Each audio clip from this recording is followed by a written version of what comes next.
So what's up guys, welcome to my channel. നിങ്ങളുടെ കയ്യിൽ പഴയ ഫോൺ ആണെങ്കിൽ അപ്ഗ്രേഡ് ചെയ്യേണ്ട ഒരു ആവശ്യവുമില്ല. ഫോൺ ഭയങ്കര പഴയതാണെങ്കിൽ പുതിയ ഫോൺ വാങ്ങുന്നതായിരിക്കും ഭേദം. പക്ഷേ ചിലവരുടെ ഫോണൊക്കെ 1 കൊല്ലം 2 കൊല്ലം ആയിട്ടേ ഉള്ളൂ, പക്ഷേ അത് സ്ലോ ആവുക. ഇന്ന് ഈ വീഡിയോയിൽ അതിനെക്കുറിച്ചാണ് സംസാരിക്കാൻ പോകുന്നത്. വീഡിയോ ഫുൾ കാണുക, ഫുൾ കണ്ടാലേ മനസ്സിലാവത്തുള്ളൂ. അപ്പോൾ നമുക്ക് വീഡിയോ സ്റ്റാർട്ട് ചെയ്യാം.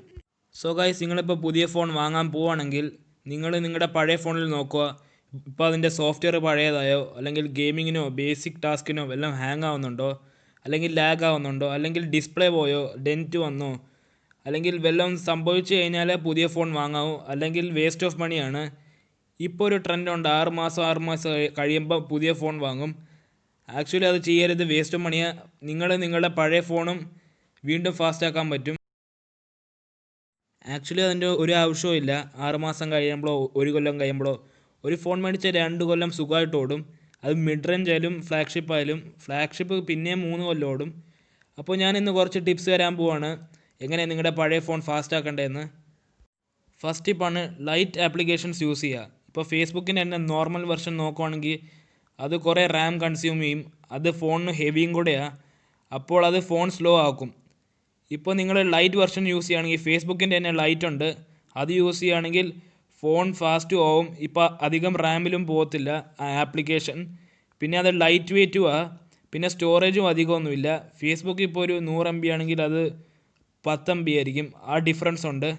ഇപ്പോൾ പബ്ജിയുടെ എല്ലാം ലൈറ്റ് വെർഷൻ ഉണ്ട്, അത് 500-600 MB ഉള്ളൂ. പബ്ജിയുടെ നോർമൽ വെർഷൻ 1 GB 2 GB ഒക്കെ ഉണ്ട്. അപ്പോൾ നിങ്ങളുടെ ഫോണിൻ്റെ സ്പേസും കുറയും, അതുമല്ല ഫോൺ ഫാസ്റ്റും ആവും. അതുമല്ല, ആപ്പ് ഡെവലപ്പേഴ്സ് ലൈറ്റ് വെർഷൻസ് ഇറക്കുന്നതിൻ്റെ കാരണം എന്ന് വെച്ചാൽ ചിലവരുടെ ലോ എൻഡ് ഫോൺസ് ആയിരിക്കും, അവർക്ക് വേണ്ടിയാണ് ഇറക്കുന്നത്. ഇപ്പോൾ നിങ്ങളിപ്പോൾ ഹൈ എൻഡ് ഫോൺസ് ആണെങ്കിൽ നിങ്ങളിത് വേണമെങ്കിൽ ചെയ്യാം. ഇപ്പോൾ ലോ എൻഡ് ഫോൺസ് ആണെങ്കിൽ ഇത് ചെയ്യുക, നിങ്ങളുടെ ഫോൺ ഫാസ്റ്റും ആവും, അതുമല്ല സ്പേസും കുറയും. സെക്കൻഡ് ടിപ്പാണെങ്കിൽ വേണ്ടാത്ത ആപ്ലിക്കേഷൻസ് ഫോണിൽ നിന്ന് എടുത്ത് കളയുന്നതായിരിക്കും ഭേദം. ഇപ്പോൾ നമ്മൾ ആമസോണിൻ്റെ ആപ്പ് ഡൗൺലോഡ് ചെയ്യുന്ന വെച്ചോ, നമ്മൾ ആമസോണിൽ നിന്ന് ഒരു സാധനം മേടിക്കാൻ വേണ്ടിയാണ്. ഇനി നമ്മൾ ഒരു സാധനവും മേടിച്ചല്ലോ, 1 മാസമായിട്ട് ആ ആപ്പ് നമ്മുടെ ഫോണിൽ തന്നെ ഇരിക്കുക. അത് റാമിലും ഓടിക്കൊണ്ടിരിക്കും, സ്റ്റോറേജിലും ഓടിക്കൊണ്ടിരിക്കും. അപ്പോൾ നമ്മുടെ ഫോൺ സ്ലോ ആവും. ഇപ്പോൾ അതുപോലെ തന്നെ 3-4 ആപ്ലിക്കേഷൻസ് കാണുമായിരിക്കും. നിങ്ങൾ ഓരോ മാസം അല്ലെങ്കിൽ ഓരോ ആഴ്ച നോക്കിക്കൊണ്ടിരിക്കുക നിങ്ങളുടെ വേണ്ടാത്ത ആപ്ലിക്കേഷൻസ്, അത് ഡിലീറ്റ് ചെയ്യുക. അത് ചെയ്താലും നിങ്ങളുടെ ഫോൺ ഫാസ്റ്റ് ആവും. ഇതും ട്രൈ ചെയ്യുക. തേർഡ് ടിപ്പാണെങ്കിൽ നിങ്ങൾ ലോഞ്ചേഴ്സ് യൂസ് ചെയ്യുക. ഇപ്പം നിങ്ങളുടെ ഫോണിൽ പോക്കോ ലോഞ്ചറോ MIUIയോ EMUIയോ വല്ലതും ആയിരിക്കും. ഇപ്പോൾ നിങ്ങൾക്ക് സ്റ്റോക്ക് ആൻഡ്രോയിഡ് ഇടാൻ പറ്റും, നോവ ലോഞ്ചർ വഴിയോ പിക്സൽ ലോഞ്ചർ വഴിയോ വല്ലതും ഇടാൻ പറ്റും. അതുപോലെ കുറേ ലോഞ്ചേഴ്സ് ഉണ്ട്, ഇതെല്ലാം ട്രൈ ചെയ്യാം. അപ്പോൾ ഇപ്പോൾ നിങ്ങളുടെ ഫോണിൽ MIUI ആണെങ്കിൽ MIUIക്കകത്ത് ആഡ്സ് ഉണ്ട്, അത് സമ്മതിച്ചു. അതിൻ്റെ കൂടെ തന്നെ CPU ഓടിക്കൊണ്ടിരിക്കും, ഭയങ്കര ഹെവിയാണ്. ഇപ്പോൾ സ്റ്റോക്ക് ആൻഡ്രോയിഡ് ആണെങ്കിൽ ആഡ്സും ഇല്ല, അതുപോലെ CPU അധികം ഓടത്തില്ല, അത് ലൈറ്റ് വെയ്റ്റുമാണ്. അപ്പോൾ ലോഞ്ചേഴ്സ് ട്രൈ ചെയ്യുക, ഇത് നിങ്ങളുടെ ഫോണിൽ ഫാസ്റ്റ് ആക്കും. ഇത് ലൈറ്റ് വെയ്റ്റുമാണ്, അപ്പോൾ ഇതും ട്രൈ ചെയ്യുക. ഫോർത്ത് ടിപ്പാണെങ്കിൽ നിങ്ങൾ ഓരോ ആപ്ലിക്കേഷൻസിൻ്റെയും ക്യാഷ് മെമ്മറി ഡിലീറ്റ് ചെയ്യുക. ഈ ക്യാഷ് മെമ്മറി എന്ന് പറഞ്ഞാൽ ജങ്ക് ഫയൽസാണ്. ഇപ്പോൾ നിങ്ങളിപ്പോൾ ഒരു ആപ്പ് തുറക്കുന്നു വെച്ചോ, അത് വീണ്ടും ഫാസ്റ്റായിട്ട് തുറക്കാൻ വേണ്ടി ആൻഡ്രോയിഡ് ജങ്ക് ഫയൽസ് കളക്ട് ചെയ്യും, അതാണ് ഈ ക്യാഷ് മെമ്മറി. അപ്പോൾ ഈ ക്യാഷ് മെമ്മറി ഡിലീറ്റ് ചെയ്തതിന് നിങ്ങളുടെ ഫോണിൻ്റെ സ്പേസും കൂടും, ഫോൺ സ്ലോവും ആവത്തില്ല. ഇതൊരു നല്ല ടിപ്പാണ്, ഈ ക്യാഷ് മെമ്മറി ഡിലീറ്റ് ചെയ്യുക. ഇപ്പോൾ നിങ്ങളുടെ ഫോൺ ഇപ്പോൾ 16 GB-യോ 8 GB-യോ സ്റ്റോറേജ് ആണെങ്കിൽ ഇത് ട്രൈ ചെയ്യുക, നിങ്ങളുടെ സ്റ്റോറേജും കിട്ടും. ഇതൊരു നല്ല ടിപ്പാണ്. ഒരിക്കലും ക്ലീൻ മാസ്റ്റർ ആപ്പോ ബാറ്ററി സേവർ ആപ്പോ ഇൻസ്റ്റാൾ ചെയ്യരുത്. അത് നിങ്ങളുടെ ഫോൺ ബേസിക്കലി സ്ലോ ആക്കത്തേ ഉള്ളൂ. അത് ഫാസ്റ്റ് ആക്കുമെന്ന് പറയും, അത് നിങ്ങളുടെ ബാക്ക്ഗ്രൗണ്ടിൽ ഓടിക്കൊണ്ടിരിക്കും, എന്നിട്ട് അത് സ്ലോ ആക്കും. ഈ ആപ്ലിക്കേഷൻസ് ഒന്നും ഇൻസ്റ്റാൾ ചെയ്യരുത്.